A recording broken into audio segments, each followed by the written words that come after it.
सोहनपुर गांव में रामलाल नाम का एक लकड़हारा रहता था। वो अपनी जीविका चलाने के लिए गांव के पास के ही जंगल से रोज लकड़ियां चुनता और उन्हें बेचकर कुछ पैसा कमाता था। इसी तरह उसका गुजारा चल रहा था। कुछ दिनों के बाद रामलाल की शादी हो गई। उसकी पत्नी बड़ी खर्चीली थी, इसीलिए अब उतनी लकड़ियों का बेचकर घर चलाना मुश्किल हो गया था। ऊपर से रामलाल की पत्नी कभी नए कपड़े खरीदने के लिए तो कभी किसी दूसरी चीजों के लिए रामलाल से बार बार पैसे मांगती थी। अगर पैसे ना मिले तो रूठ जाती। रामलाल अपनी पत्नी से बहुत प्यार करता था, इसीलिए उसकी नाराजगी वो बर्दाश्त नहीं कर पाता था। रामलाल ने ठान लिया कि वो अब ज्यादा लकड़ियां जमा करके बेचेगा, ताकि उसकी पत्नी को रोज रोज पैसे की कमी ना हो। पत्नी की इच्छा पूरी करने के लिए आज रामलाल घने जंगल तक चला गया। वो बहुत सारी लकड़ियां चुनकर बाजार में बेच दी। ज्यादा लकड़ियां के ज्यादा पैसे मिले तो खुश होकर रामलाल ने सारे पैसे अपनी पत्नी को दे दी। अब रोज रामलाल ऐसे ही करने लगा। देखते ही देखते उसके मन में लालच इतना बढ़ गया कि उसने धीरे धीरे पेड़ काटना भी शुरू कर दिया।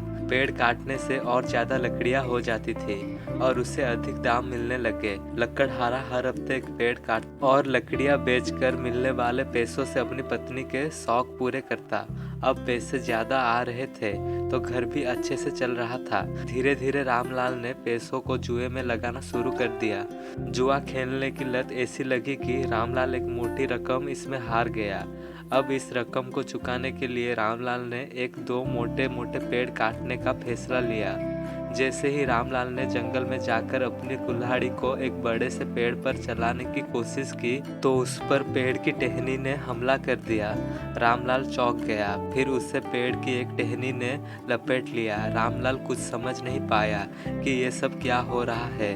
तभी पेड़ से आवाज आई, मूर्ख, तू अपने लालच के चक्कर में मुझे काट रहा है। तू सारे पैसे जुए में लुटा देता है और फिर पैसे लौटाने के लिए पेड़ काटने आ जाता है। तुझे पता है कि पेड़ कितने कीमती होते हैं। हमारे अंदर भी जान बसती है और हम तुम जैसे इंसानों को जीने के लिए हवा, धूप में छाया, भूख को शांत करने के लिए फल देते हैं, लेकिन तू अपने स्वार्थ के लिए मुझे ही काट रहा है।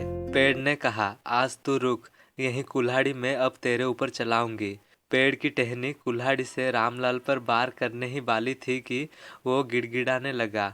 उसने माफी मांगते हुए कहा, मुझसे गलती हुई है, लेकिन मुझे सुधारने का एक मौका दो। अगर आप मुझे मार दोगे तो मेरी पत्नी का क्या होगा?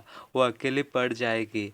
आज से मैं किसी पेड़ को नहीं काटूंगा, ये प्रण लेता हूँ। ये सब सुनकर पेड़ को रामलाल के ऊपर दया आ गई। उसने रामलाल को छोड़ दिया।